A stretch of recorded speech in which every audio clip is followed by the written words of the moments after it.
certo, não dá certo. Mas 2013, novas mudanças, upgrades vão vir.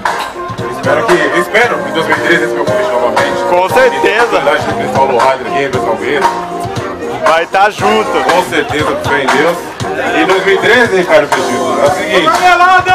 Foi roubado, já foi roubado mesmo. Foi aniversário dele esses dias, então assim, né? Pô, mano, aniversário do cara que a gente vai dar. Ah, dá o primeiro lugar.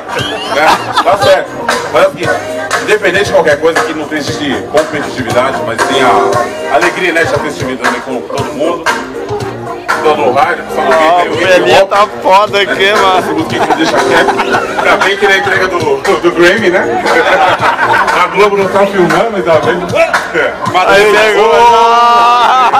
Carlos Rapaz! Se uma mosca ameaçar, me catar, piso nela! É desse jeito. Obrigado. Aí nas mãos do DJ RJ, o troféu, certo? De coração, simbólico, mas... Simbólico, né, mano? Por esse corre, por esse rolê, por ter chegado somando aí. Desculpa, irmão, mas meu carro subiu mais que o seu hoje e... Um dia da caça, outro do caçador.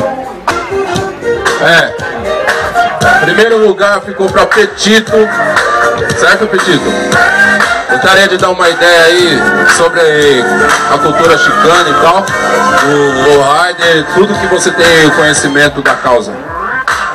Bem, primeiro, boa tarde a todos aí, certo? Eu quero agradecer aí pelo convite sempre do Paulinho, que tá chegando aqui com a galera. E o lowrider é isso, mano, o lowrider é a favela, o lowrider é os parceiros, é todo mundo junto, curtindo o carro, independente de quem seja.